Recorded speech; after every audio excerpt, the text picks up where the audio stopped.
Guten Tag, Lap. This is Mr. Liniger. Let's make history today as we go over Unit 1, Day 4. Today we're going to go over the Byzantine Empire in the post-classical period from roughly 1200 to 1450. So let's get started with our daily punishment. Need an ark to save two of every animal? I know a guy. I know a guy. Noah. All right. Papism, monasticism, Saint Basil, Seleucid Turks, Great Schism, and icons. Your key concepts are the religious characteristics of the Byzantine Empire and the impact of the Great Schism, monasticism and its effects, the domestic problems the Byzantine Empire faced, and we'll talk a little bit about Eastern Europe and Russia during this time period. So let's talk about the Byzantine Empire. The Byzantine Empire was originally part of the Roman Empire. It was the eastern part. Before the Roman Empire fell, it split into two sides, the Eastern Roman Empire and the Western Roman Empire. The Western Roman Empire will fall to the barbarians in 476. The Eastern Roman Empire will survive and last until 1453. It's going to be located in parts of the Middle East, North Africa, Western Europe, Eastern Europe. The heart of it will be in Turkey. One of the big beliefs of the Byzantine Empire is Caesaropapism. Caesaropapism is how the emperor is in charge of both the government and he's in charge of the religion, the church. So the Byzantines were Christian, they were Orthodox, but what you're going to see during this time is you're going to see the church starting to change some of their beliefs. They're going to become a little bit different than the Western Church, the Roman Catholic Church. In the Byzantine area, the emperor is considered in charge of the church, where in the Western area, Rome, the Pope is in charge, and this will cause conflicts. The Byzantine had an imperial government. They had a centralized imperial government. They had a trained bureaucracy, professional army. Their governmental system was not hugely different than China. This just shows a map of the Byzantine Empire. You see they have parts of Turkey, Middle East, North Africa. At times they even had part of Italy. So they have a good amount of land. One of the big artistic/religious beliefs of the Byzantine Empire is icons. Icons, what it basically means is the word of God and art. They're used for prayer, and they're like two-dimensional paintings that they would pray to. They would read Bible passages as paint. There's a lot of symbolism there. The different colors mean different things. Like the color of red is a sign of the passion. You know, that's Jesus right there, although he does not look very good. You also have things like he has 3 fingers up for the Holy Trinity. He's not doing a gang sign. So there's a lot of symbolism in icons also. One of the other religious developments in the Byzantine Empire is monasticism. Monasticism is going to be formed by Saint Basil. Monasteries were like kind of churches that were out in the middle of nowhere for the Byzantine version of monasticism.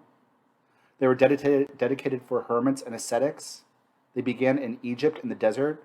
That way people could become monks and priests and they can get away from all the temptation in the world and just focus on prayer. Monasteries did provide social services for the poor and those downtrodden. They provided hospitals, orphanages, poor relief. The big religious development that will happen in the Byzantine Empire is the Great Schism.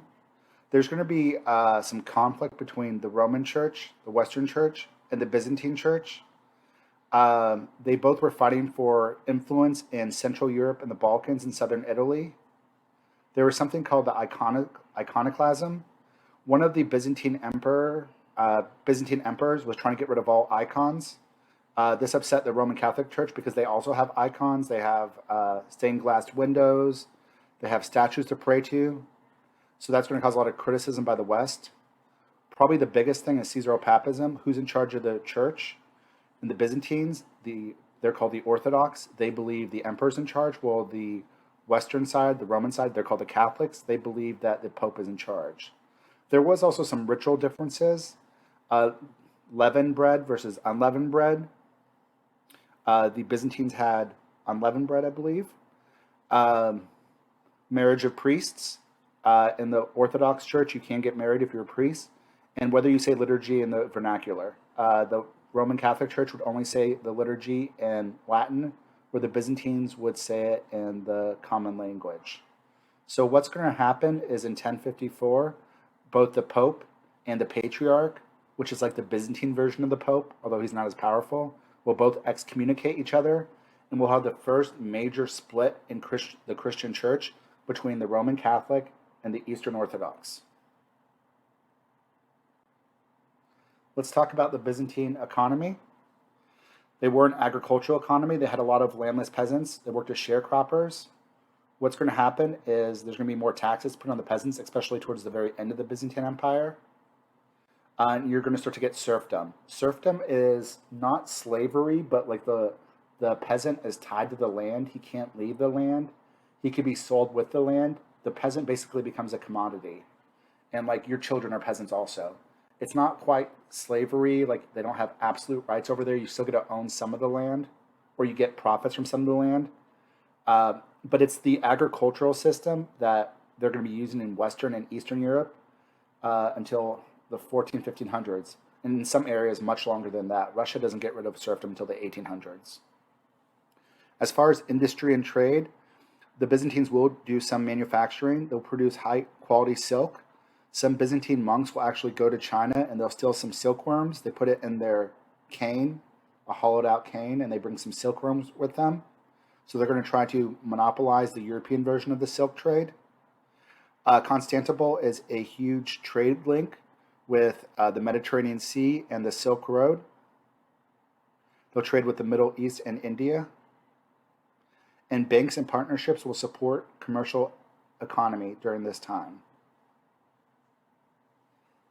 Let's talk a little bit about some of the domestic problems and foreign challenges the Byzantines faced. There are going to be less free peasants, and there's more serfdom, so there'll be some peasant rebellions. The big challenge they're going to have is from the east. The Seljuk Turks are going to invade Turkey, and they're going to slowly start taking over Anatolia or Turkey. They defeat the Byzantines in 1071 in the Battle of Manzikert. It basically destroys the Byzantine army, and there's going to be like a 400-year slow process as the Turks start to take over all the Byzantine land. In the west, the Normans and Western Europeans are going to mount a series of crusades trying to take back some land from the Byzantines, even though they're both Christian. In the Fourth Crusade was actually supposed to help the Byzantines against the Turks, but instead the Catholics, the Western Europeans, will sack Constantinople and steal their loot and their goods. The Turks will gradually push the Byzantines out of Asia and into Europe. And in 1453, the Byzantines will be conquered by the Ottomans. Mehmed the Great will conquer them, of the Ottoman Turks. Let's talk about Eastern Europe during this time, guys. Eastern Europe will, large parts of it will be influenced by the Byzantines. Some of those areas like Russia, Romania, and some other countries will become loyal to the Patriarch. They'll become Eastern Orthodox. The Byzantines will send missionaries to Central Europe and the Balkans. And what's going to happen in Eastern Europe is it's going to become kind of divided between the ones that recognize the authority of the Pope, like Czechoslovakia, Poland, Croatia, Slovenia, and those that become Orthodox and recognize the power of the Patriarch. Serbia, Bulgaria, Macedonia, Russia, Romania. All right, guys, that is all I have for you for today. Until next class, deuces. Deuces, deuces. Yeah.